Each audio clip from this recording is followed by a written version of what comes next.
Hello and welcome to the Business of Hearing podcast. And today we have a very special guest with a very interesting subject. Now, when I go back 15, 20 years, I remember having a Nokia 3310 phone.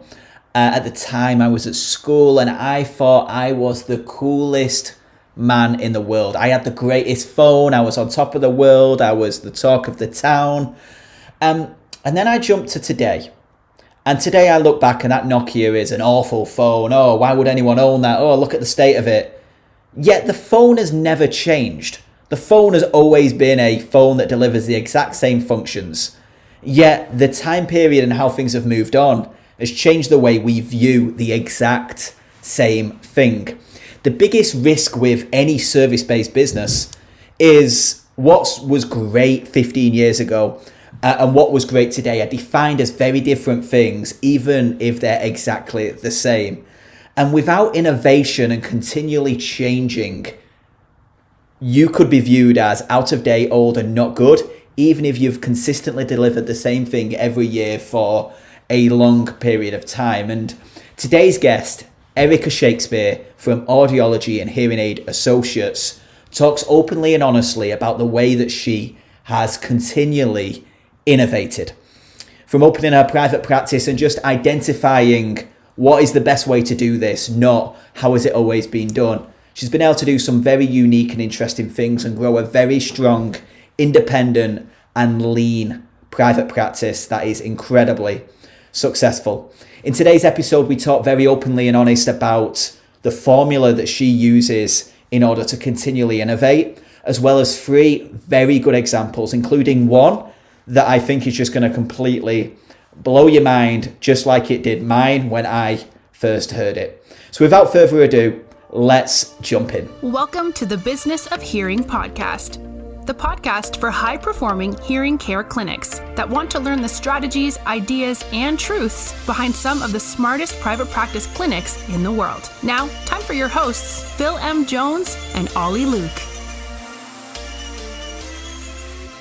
So I'm here today with Erika Shakespeare from Audiology and Hearing Aid Associates in La Grande, Oregon. And really appreciate you joining us today. Thanks for having me. Well, let's dive straight in. So for somebody who doesn't know who you are, give us the story. How have you got to where you are today? Well, that's a great question. So started out working, after my fellowship year and clinical work, really started my career in a hospital setting.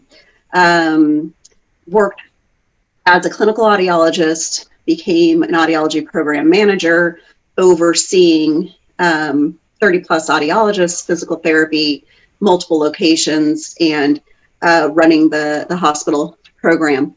Did quite a bit of work with newborn hearing screening and EDI programs, which is early hearing detection intervention in public health.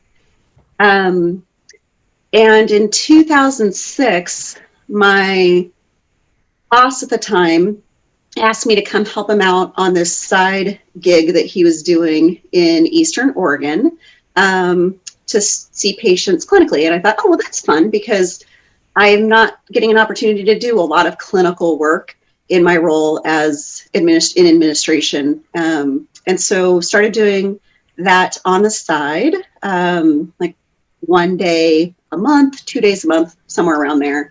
And then in 2016, when he retired, I bought his private practice, and I decided that that was a good time to leave hospital administration and get back to my roots, which was clinical care.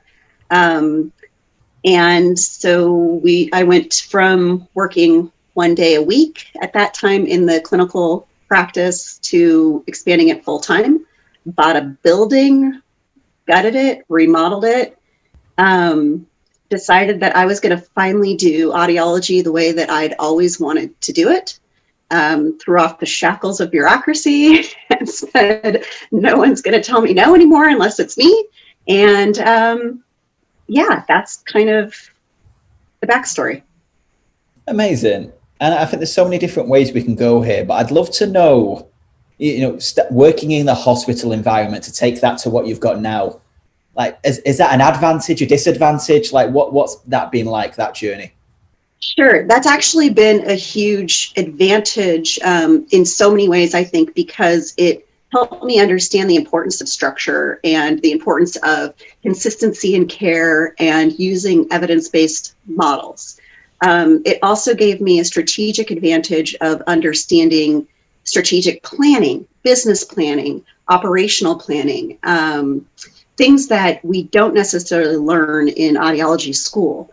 Even if you have a private practice curriculum or training or business background, sometimes you miss how those pieces fit together.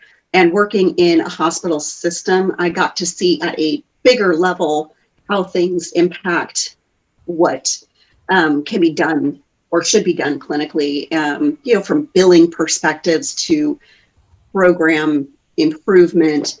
So that was a huge advantage, I think, in giving me some of that core knowledge. It also taught me all of the rules that I'm allowed to break as a private practice owner without breaking my business. And I think that was really just as valuable because, when you're in a hospital system or in a multiple practice system, you can get very systematic in how you do things, very process oriented, sometimes to the detriment of innovation and opportunity for change. I think one of my biggest advantages professionally came from my work with the early hearing detection and intervention programs in public health.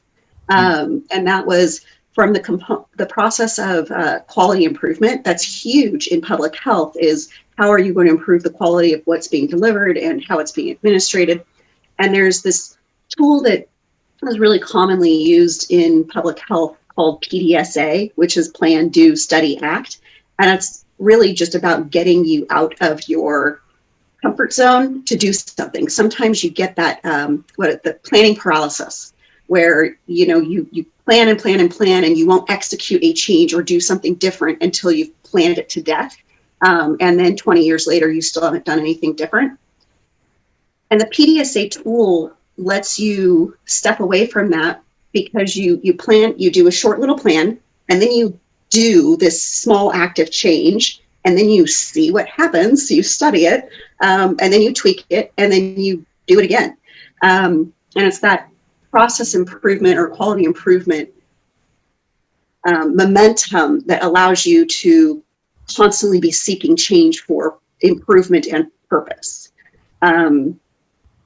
That whole saying of, we do this because it's always how it's been done, is like one of my anti-mantras. Like, don't ever do that.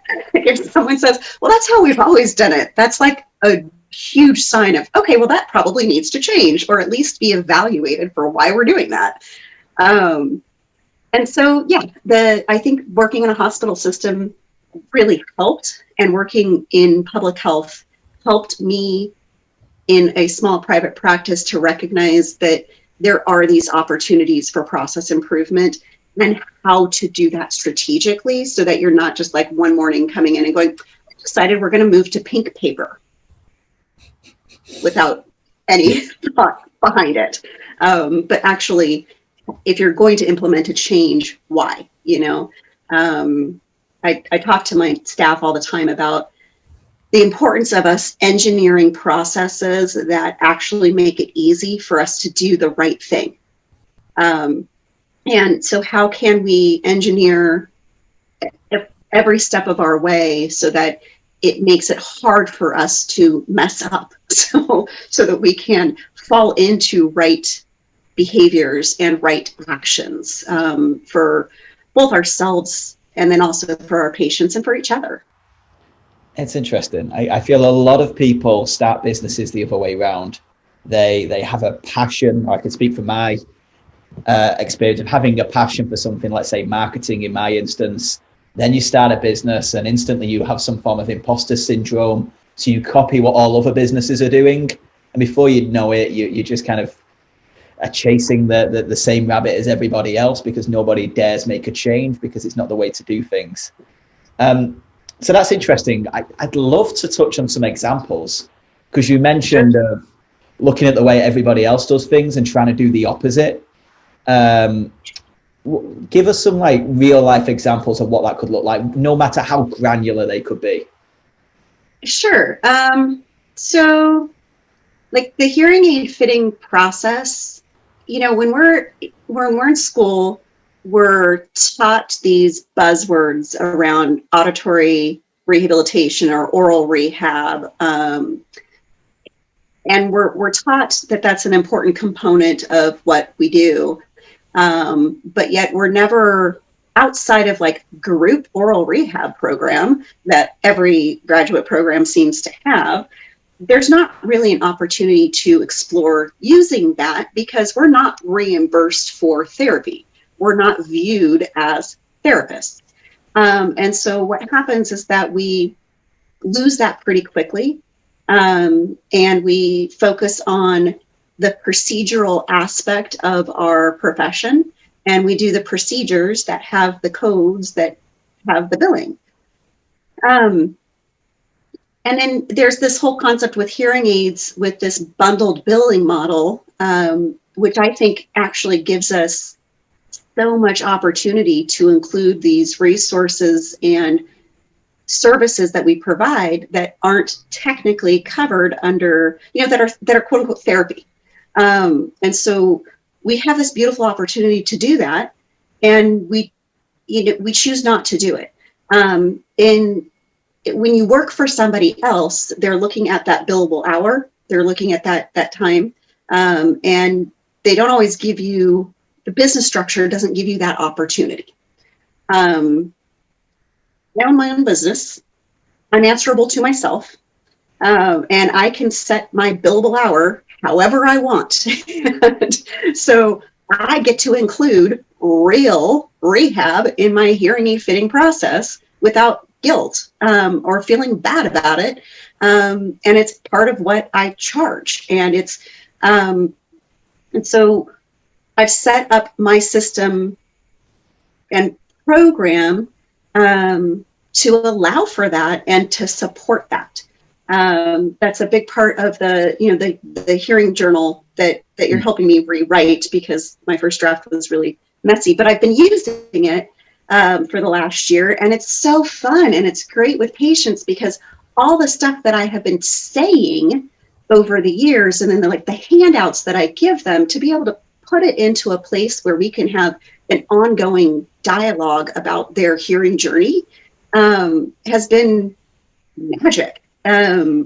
Patients, they are doing so well. When I look at outcome measures after, from before I did this process to how I'm doing it now, that's a very great, that's an easy example for me for this whole Plan, Do, Study, Act, of where I did something different. I studied the outcome and I'm tweaking it to make it better.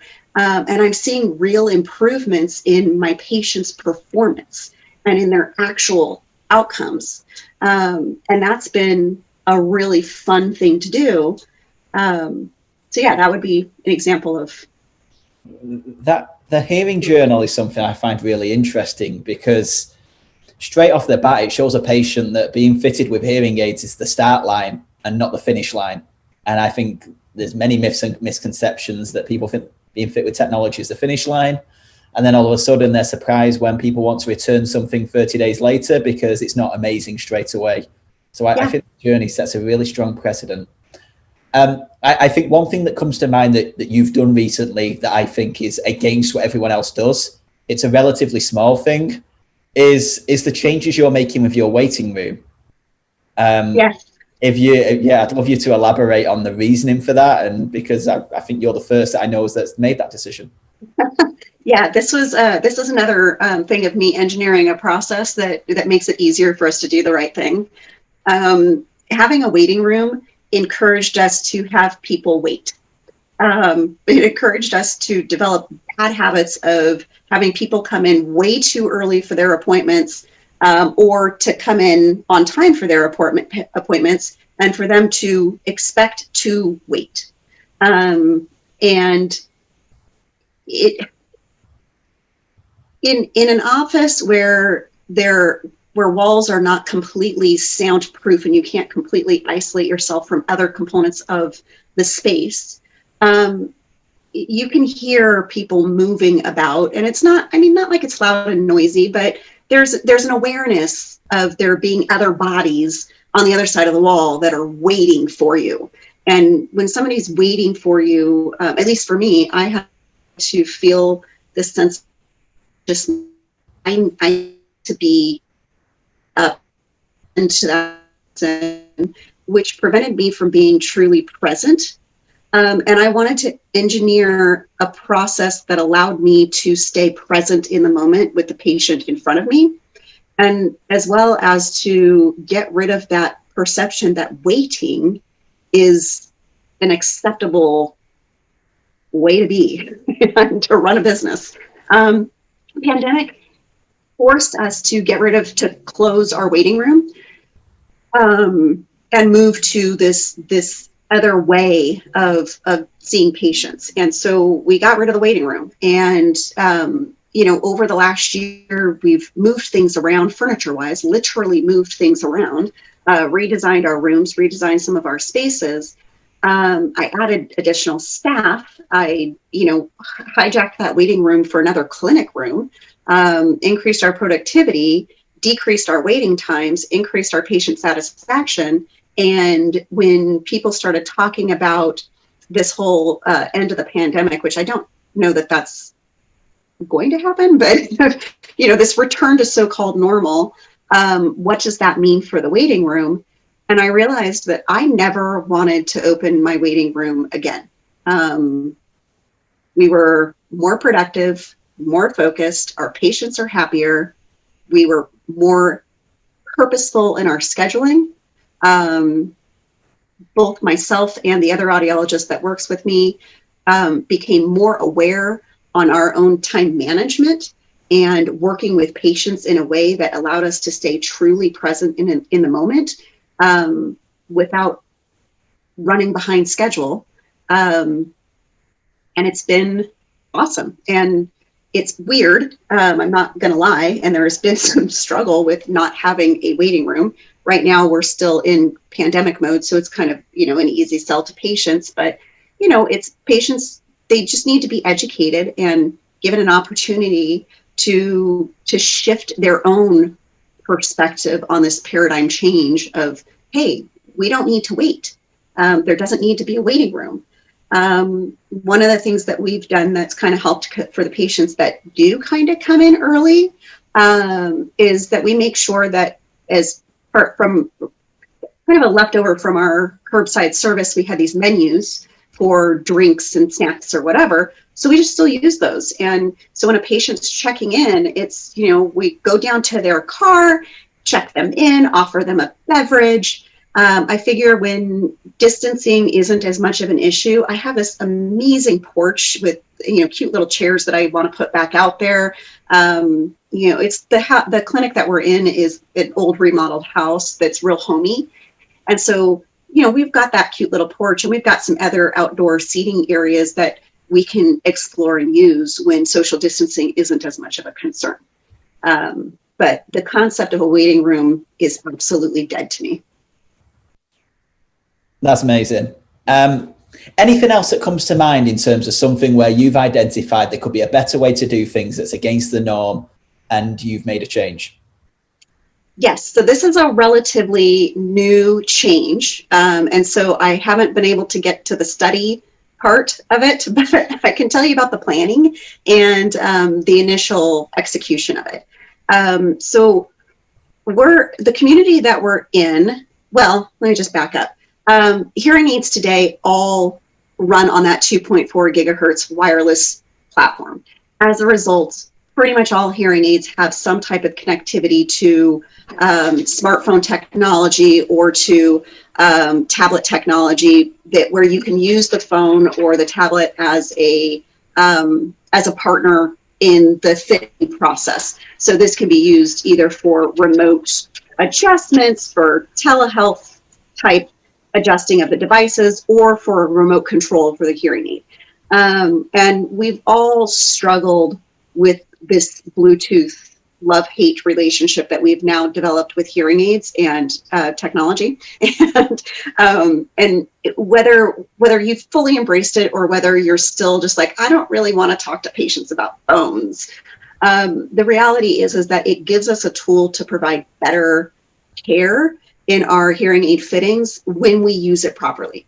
And so I'm in a rural community. I've got patients that travel many, many miles sometimes to get to me. We have snowy conditions throughout the year where sometimes it's actually inaccessible to get to us because we have a mountain pass on either side of our valley that we're in. And so oftentimes, many times in the winter, in and out is not a thing in our town. So remote technology has been something we've been using for a while. It's something that when the pandemic hit, it wasn't a huge shift for us to embrace that more. Some of our patients that had been reluctant were more inclined to use it.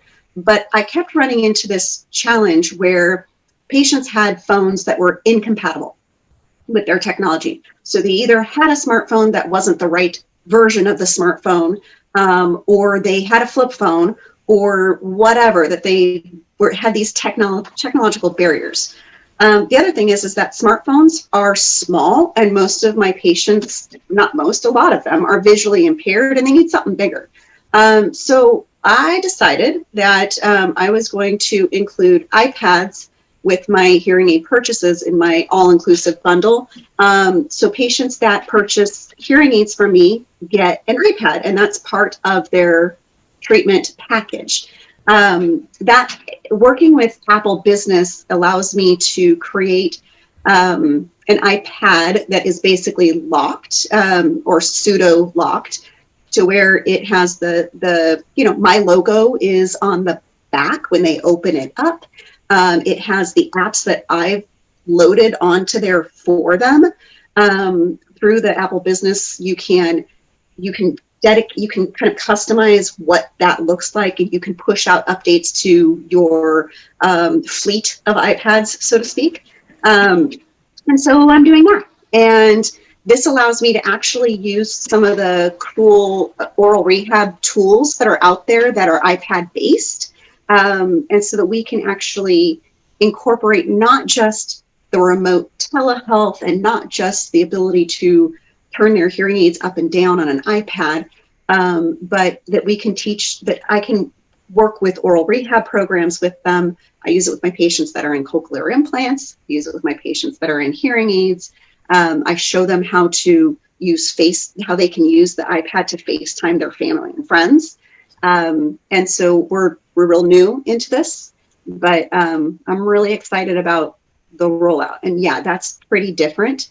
And I think it's going to give us an opportunity to engineer this to be the right thing, but I don't know, maybe we'll have to do a follow-up a year from now and see. This could be a total bust. But that's the whole point of the PDSA, is that you try something, you plan it out well, then you do it, and then you reflect on it and go from there. So I just love this so much. I think it makes your lives easier. It makes the patients' lives better, and it's a massive additional reason to choose you guys. Like a free iPad, like it's not free at all, but like this, the perceived value of it, it's such an addition to the purchase that it's another feel-good reason. And we talked about talk triggers before, like where did you get that iPad, or check this out, like how exciting it is when you get a new phone, or like an elder in your family gets a new phone. It's like the most exciting thing in their world, and just another reason to link back to you guys. So I love that. All right, I've got two final questions for you, Erika, and we ask these to everyone that is interviewed on the Business of Hearing podcast.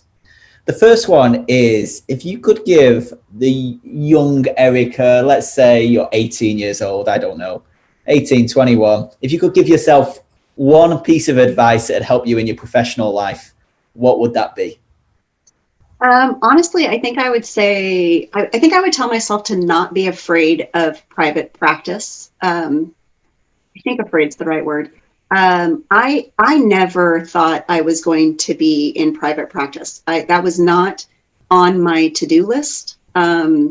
It happened through a weird series of events. But I wish I would have actually done it a lot sooner and a lot more mindfully.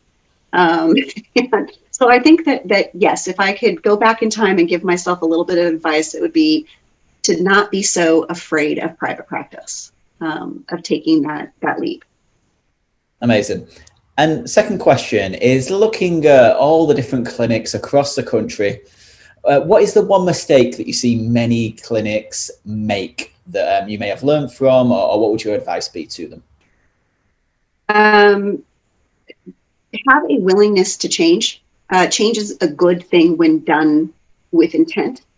So I think one of the things that I see is businesses continuing to do the same things they've always done because it's comfortable, because they maybe fear change, or this is how their predecessors have done it, or this is how other experts in the field have told them it should be done.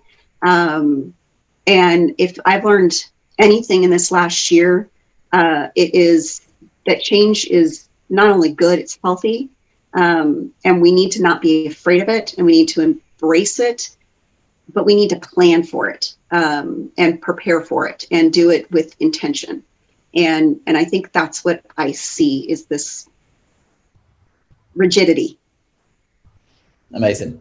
Final question. If somebody wants to learn more about you, where should they go? www.legrandhearing.org, and it's Legrand with an E, Legrande. That's our website. Or email me, Erika@legrandhearing.org, and it's Erika with a K. Amazing. It's been an honor. Once again, I find it so inspiring to work alongside you, watch how you innovate, identify problems, and not just wait until someone else changes things, but very much lead. So I appreciate you being very open and honest, and sharing your story and some of the key and cool things that you're working on. And super appreciate your time. Thanks so much, Holly. And there we have it. That is a wrap. Thank you so much for listening to the Business of Hearing podcast. Make sure you subscribe to be the first to know when a new episode goes live. If you're feeling kind enough to share your experience and leave us a 5-star review, it would mean the world to us. And if you want to learn more, then go to www.orange-grey.com for article guides and trainings specifically written for high-performing hearing care businesses. We look forward to speaking to you again soon.